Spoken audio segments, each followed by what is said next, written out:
سرکار علیہ السلام نے ارشاد فرمایا کہ جس نے اپنے والدین کی طرف سے ان کے مرنے کے کیا کیا؟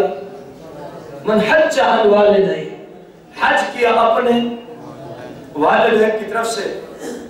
اب اس بندے کو یا سرکار فرماتے ہیں ان کے والدین میں کوئی قرض تھا، ان کے مر جانے کے بعد اولاد نے اس قرض کو پورا کر دیا. سرکار فرماتے ہیں بَعَثَهُ اللَّهُ يَوْمَ الْقِيَامَةِ مَعَ الْأَبْرَارِ، قیامت کے دن اس شخص کو اللہ نیک جہاں نیکوں کے گروہ ہوں گے ان کے ساتھ اٹھائے گا. اب غور کریں، ہے احسان ثواب، والدین مر گئے، حج کیا اس کا ثواب پیش کر دیا، احسان ثواب ہوا کہ نہ ہوا؟ سرکار کا فرمان ہے جو یہ کرے یعنی احسان ثواب کرے قیامت کے دن رب نیک لوگوں کے ساتھ اٹھائے گا. کن لوگوں کے ساتھ؟ سرکار اتنی بڑی خوشخبریاں دے اور میں کھڑا ہو جاؤں نہیں اظہار ثواب کرنا بدعت ہے، اظہار ثواب کرنا حرام ہے، اظہار ثواب کرنا شرک ہے. میری آپ مانیں گے یا محبوب علیہ السلام کی مانو گے؟ اونچی بولنی ہے، میں نے کسی کو کچھ نہیں کہا، میں نے اپنی طرف مثال دی ہے. میری مانو گے یا سرکار کی؟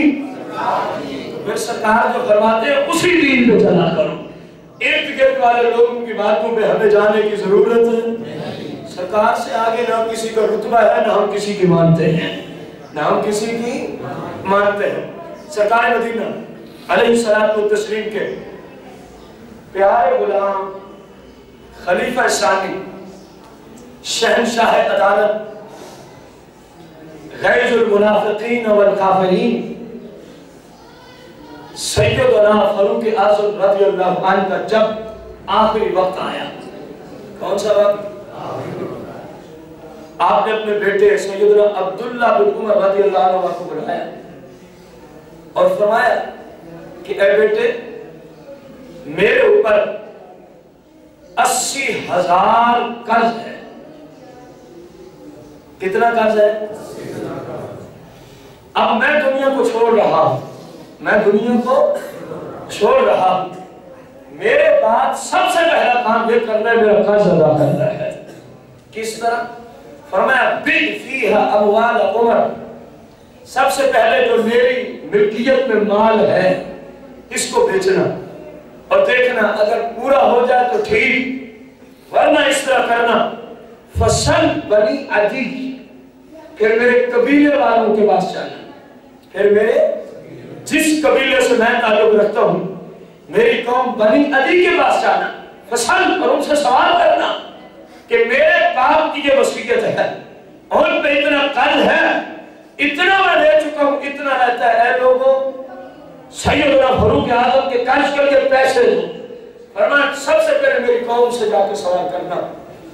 پھر فرمایا اگر پورا ہو جائے تو ٹھیک، اگر نہ ہو فسال قریشہ، تو پھر قریش خاندان کے پاس جانا، ان کو کہنا فاروق اعظم پہ اتنا قرض ہے اور اتنا اتار دیا گیا، اتنا رہتا ہے، تم ہیلپ کرو تاکہ میں اپنے والد کو کیا اتاروں. عبداللہ بن عمر رضی اللہ عنہ جب اتنی گفتگو سنی اور آپ کے والد محترم نے فرمایا ان 3 کاموں، میرا مال، قوم بنی عدیش جو کہ میرے قبیلے کی ہے اور قریش، ان کے سوا کسی سے نہیں مانگنا. تو اب میرے قرض کا ضامن ہو جا. اے میرے بیٹے تو اب میرے قرض کا کہہ دے لوگوں کو. اور آپ نے باقاعدہ کہا کہ لوگوں سن لو، میرے باپ میں جو 80,000 روپیہ قرض ہے، میرا باپ دنیا چھوڑنے لگا ہے، اب میرے باپ نے نہیں دینا بلکہ عبداللہ بن عمر باپ کی طرف سے ادا کرے گا. عبداللہ بن عمر باپ کی طرف سے ادا کرے گا. فاروق اعظم رضی اللہ عنہ دنیا سے تشریف لے گئے اور عبداللہ بن عمر نے اپنے باپ کے دفن کرنے سے پہلے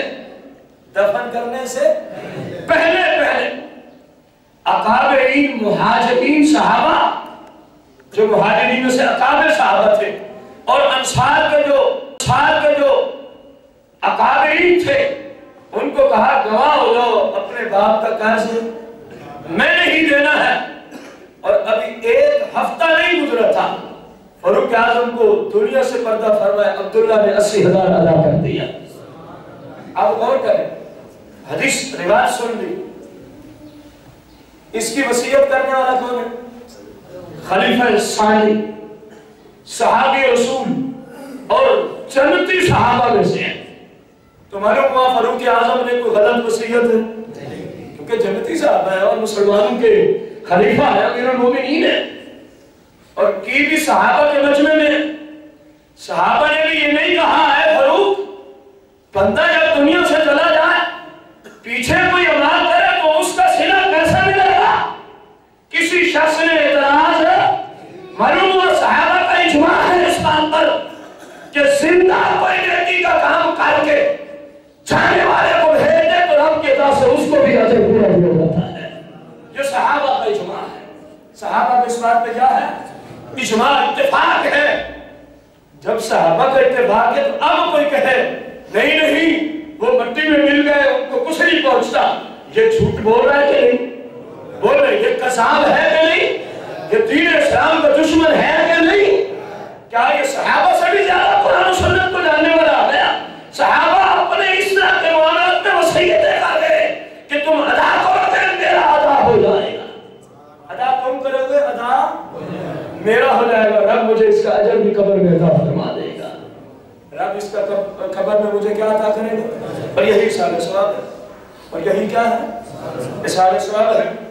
سرکار مدینہ علیہ الصلوۃ والتسلیم کا فرمان علی شان. ایک خاتون سرکار علیہ السلام کی بارگاہ قدسیہ میں عرض کی ایک سوال ہے اور میں پوچھوں. عرض کی یا رسول اللہ میری والدہ محترمہ نے حج کی منت مانی تھی.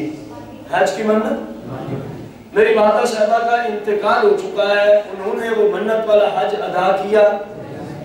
کیا یا رسول اللہ اگر میں اب والدہ صاحبہ کے مر جانے کے بعد اپنی والدہ کے نام کا حج کرنے چلی جاؤں تو کیا میری والدہ کی منت اللہ پوری فرما دے گا؟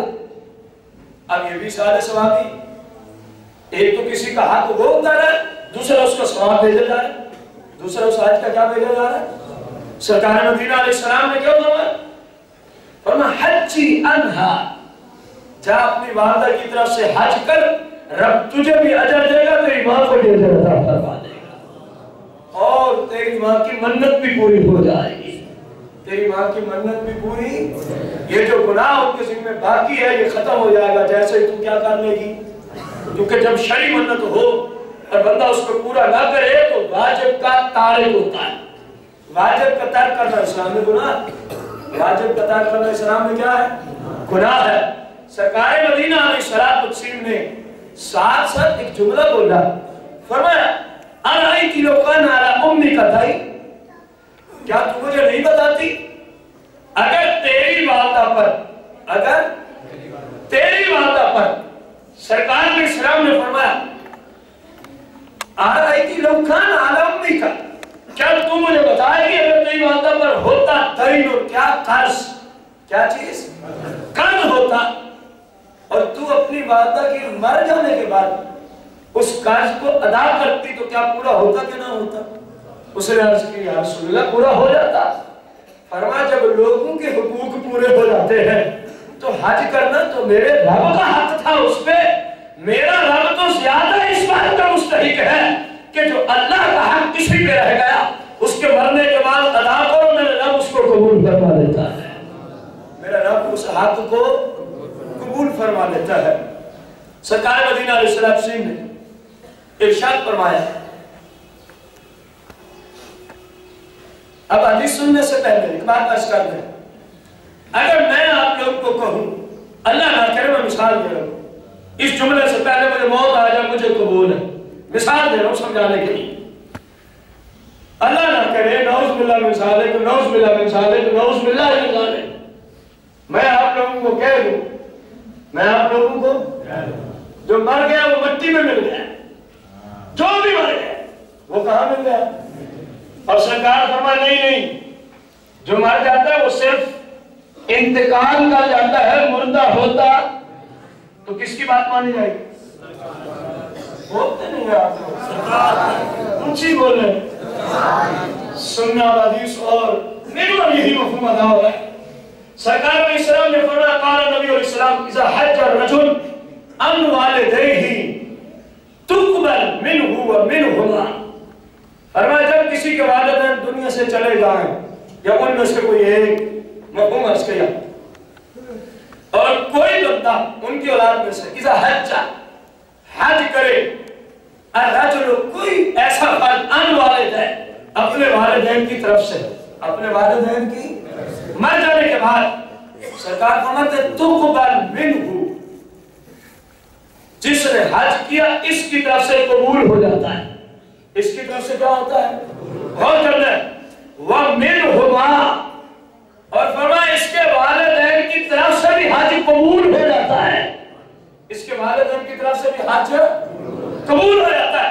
اگلی بات جو میں نے عرض کی فرمایا وَاسْتَبْشَرَتْ أَرْوَاحُهُمَا فِي السَّمَاءِ، اور اس کے والدین کی روح ہے جو آسمانوں میں ہے، فرمایا وَاسْتَبْشَرَتْ أَرْوَاحُهُمَا فِي السَّمَاءِ، اس بندے کے والدین کی روحیں آسمان میں خوش ہو جاتی ہے۔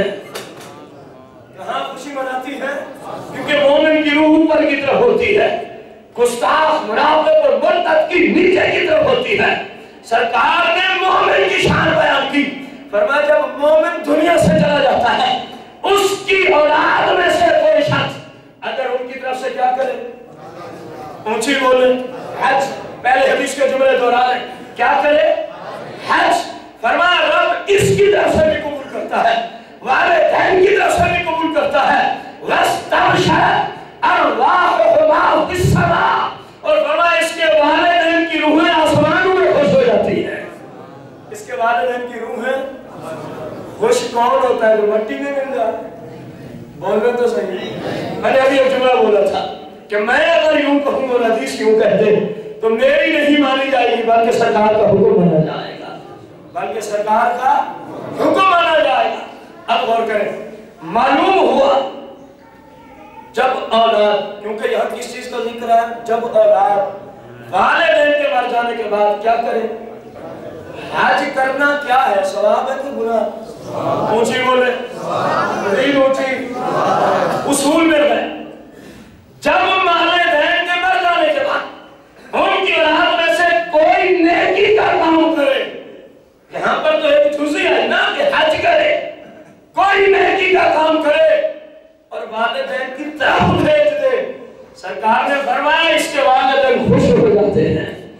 جس طرح کہ انشاءاللہ اگلی قسط میں مزید اس عنوان کی حدیث مبارکہ آئے گی جن سے وضاحت کے ساتھ ثابت ہو جائے گا کہ والدین کو پتہ ہوتا ہے ہمارے مر جانے کے بعد اولاد کیا کچھ کر رہی ہے۔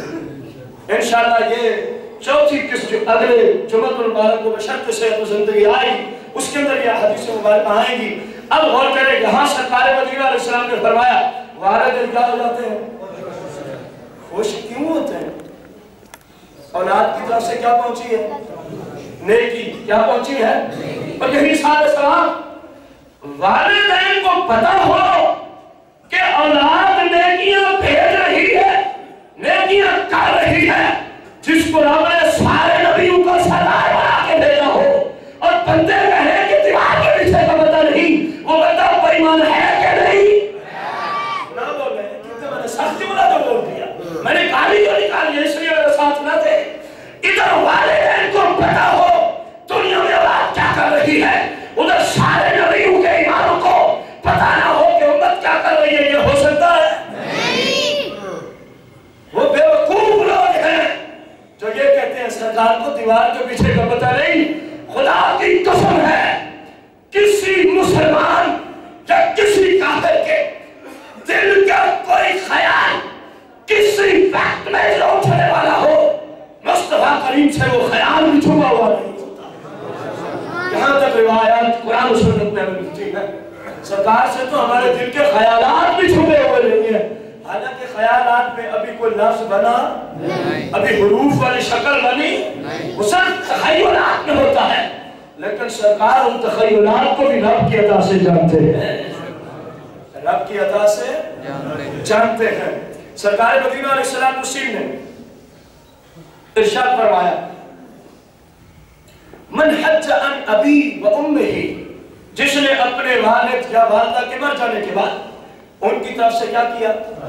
من حج عن ابی و امی، اپنے باپ کی طرف سے کیا گیا جب یہ دنیا سے چلے گئے، فرمایا فقد قضا عنہ حجتہ، اللہ اس کے والدین کی طرف سے حج کو قبول فرما لیتا ہے، ان کا حج پورا ہو گیا۔ اب غور کرنا ہے، جس نے والدین کے نام کا حج کیا یا کروا دیا، کیا یا اس کو کیا ملے گا؟ ان کو تو مل گیا ہے ایک حج کا ثواب، کرنے والے یا جس نے اپنے والدین کے نام پر کسی کو بھیج دیا اس کو کیا ملے گا؟ فَقَانَ لَهُ فَضْلُ عَشْرَ حِجَّةٍ، فرمایا رب اس کو 10 حجوں کا ثواب ہوتا ہے۔ غور کریں، والدین کے ساتھ حسن سلوک کرنے والے کو ان کو ایک کا ملا ہے، اور جو ادھر حج کرنے والا ہے اللہ نے اس کو 10 حجوں کا عطا فرما دیا ہے۔ کتنے حجوں کا؟ یہ والدین کے حقوق ہے ان کے مر جانے کے بعد، جس کی آج تیسری قسط اختتام کو پہنچی ہے احادیث کی روشنی میں۔ بشرط صحت و زندگی انشاءاللہ والدین کے حقوق ان کی وفات پا جانے کے بعد اس کی قسط نمبر 4 انشاءاللہ اگلے جمعہ المبارک کو احادیث کی روشنی میں عرض کریں گے۔ اللہ پاک سے دعا ہے ہم سب کو قرآن و سنت کی روشنی میں دین متین کو سیکھ کر اللہ پاک عمل کی توفیق عطا فرمائے۔ آمین بجاہ نبی کریم علیہ الصلوۃ والتسلیم۔